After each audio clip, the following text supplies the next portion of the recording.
والمرسلين وعلى آله وصحبه أجمعين. Amma ba'd. Dewan Hakim yang arif dan bijaksana, hadirin sebangsa dan setanah air yang kami banggakan. Kemajuan teknologi dan budaya instan yang ditawarkan oleh arus modernisasi secara umum membuat masyarakat Indonesia berorientasi pada hasil dan konsumsi. Tak terkecuali masyarakat bawah. Mereka lebih berorientasi pada bagaimana caranya dalam waktu singkat bisa memperoleh hasil sebanyak-banyaknya. Dengan usaha sekecil-kecilnya, dengan pandangan hidup demikian, banyak yang menghalalkan segala cara dalam memanfaatkan teknologi, seperti penyebaran fitnah melalui kecerdasan buatan artificial intelligence demi keuntungan pribadi. Oleh karena itu, umat manusia khususnya kaum muslimin terpanggil untuk melakukan dakwah guna mengajak pada kebajikan dan mencegah pada kemungkaran di era digital ini. Hadirin, dakwah di era digital, Al-Quran dan etika teknologi di era kecerdasan buatan AI adalah judul Syarhil Quran yang akan kami sampaikan sebagai rujukan pertama. Marilah kita simak kalam Allah Subhanahu wa Ta'ala dalam Al-Quran surah Ar-Rahman ayat 1 sampai dengan 4 yang akan dibacakan oleh qori kita berikut ini. A'udzu billahi minasy syaithanir rajim.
yang terkutuk dengan menyebut asmamu ya Allah yang maha pengasih lagi maha penyayang.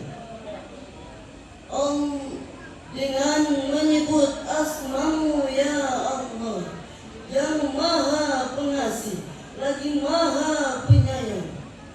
Allah yang maha pengasih yang telah mengajarkan Al-Quran. Dia menciptakan manusia, mengajarnya pandai berbicara. Hadirin, ayat ini menegaskan bahwa Allah lah yang mengajarkan kemampuan menalar dan menjelaskan sebagai bekal manusia menciptakan teknologi. Terkait etika dalam teknologi, Allah Subhanahu wa Ta'ala juga berfirman dalam Al-Quran surah Al-Ahzab ayat 70 sampai dengan 71 yang berbunyi sebagai berikut. Ya ayyuhalladzina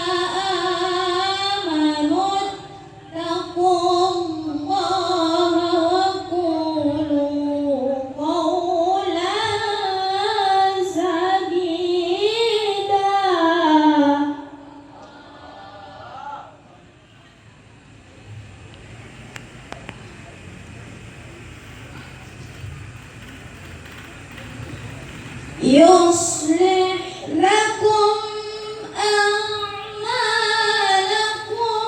ويغفر لكم ذنوبكم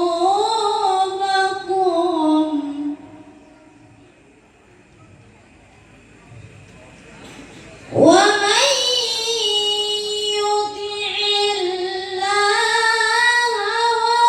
ورسوله فقد فاز فوزا عظيما. Hai orang-orang yang beriman, bertakwalah kamu kepada Allah dan katakanlah perkataan yang benar. Niscaya Allah memperbaiki amalan-amalanmu dan mengampuni dosa-dosamu. Dan siapa mentaati Allah dan Rasulnya, maka sesungguhnya ia telah mendapat kemenangan yang besar. Hadirin, dalam ayat tersebut Allah menyandingkan perintah wattaqullah dan qulu qawlan sadida yang bermakna bahwa orang bertakwa harus menjaga lidah digitalnya dengan ucapan yang benar. Syekh Al-Qurtubi dalam tafsir Al-Jami'u li Ahkamil Quran menjelaskan bahwa perkataan yang benar adalah yang mengandung kebaikan. Hal ini juga ditegaskan oleh Syekh Fahruddin Ar-Razi dalam tafsir Mafatihul Ghaib bahwa perbuatan harus baik dan perkataan harus benar. Dari penjelasan tersebut dapat disederhanakan bahwa rujukan utama dalam berdakwah di era AI adalah perkataan yang mengandung kebenaran dan maslahat. Hadirin, berbicara mengenai dakwah yang benar sehingga dapat membangun peradaban ingatan kita akan menyasar kepada proses dakwah para nabi dan Rasulullah sallallahu alaihi wasallam. Meskipun sering terjadi benturan kepentingan politik dan ideologi yang mengakibatkan hilangnya nyawa, tetapi semangat perbaikan tetap menjadi tujuan utama. Sebagai contoh, dakwah Nabi Nuh alaihi salam yang dikisahkan dalam Al-Quran surah Al-A'raf ayat 59 sampai dengan 62 menceritakan bagaimana beliau menyampaikan amanat Tuhannya dengan penuh nasihat kepada kaumnya. Kisah ini memberikan pesan bahwa dakwah termasuk melalui media AI harus tetap mengutamakan aspek atau metode yang humanis. Secara teologis, Islam tidak menjadi hambatan untuk menjadikan umatnya maju dan berkembang, bahkan sangat mendorong umatnya menjadi yang terbaik. Hal ini selaras dengan firman Allah dalam Al-Quran surah Al-Imran ayat 110 yang berbunyi sebagai berikut. Kuntum khaira ummatin ukhrijat linnasi ta'muruna bil ma'ruf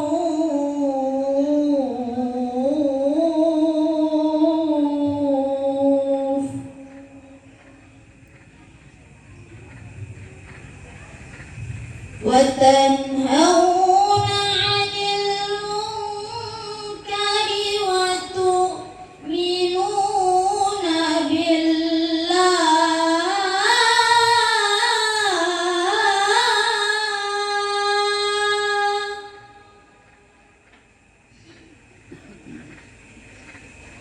Walau amana ahlul kitabi lakana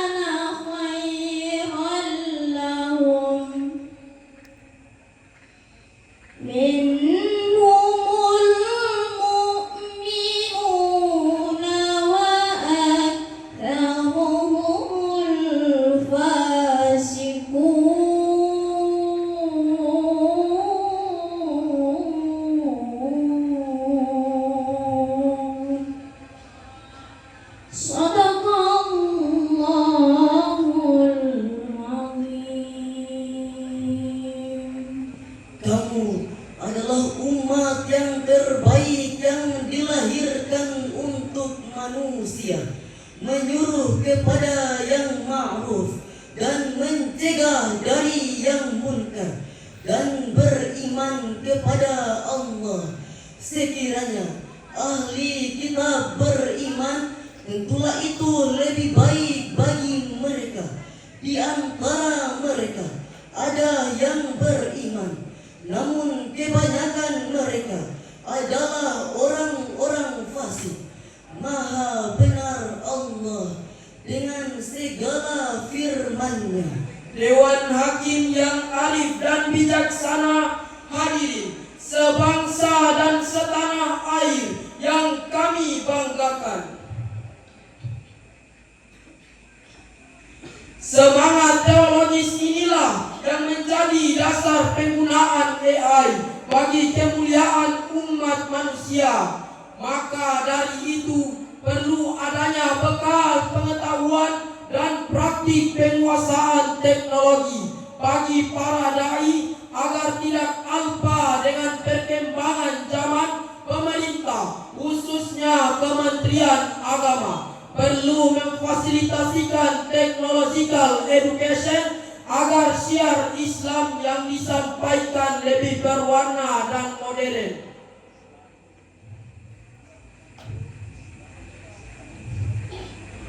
Kemajuan umat Islam sangat tergantung pada seberapa jauh kita mampu membuka peluang relasi antara nilai kebudayaan dan kecanggihan teknologi AI. Dengan penguasaan teknologi yang beretika, umat Islam akan memiliki identitas internasional yang kaya dengan inovasi dan karya. Sebagai kesimpulan, dakwah di era digital memberikan kemudahan bagi masyarakat Islam untuk melakukan syiar tentang dinamika perubahan sosial, pemanfaatan kecerdasan buatan yang berlandaskan Al-Quran dapat membangun kekuatan identitas bangsa yang berbineka dan beradab. Dai dan masyarakat harus melihat era digital sebagai peluang baik untuk berkembang meskipun di tengah tantangan kejumudan berpikir. Semoga dengan integrasi etika Al-Quran dan teknologi kita mampu membangun peradaban Islam yang gemilang di masa depan. Demikianlah syarahan ini kami sampaikan, semoga bermanfaat.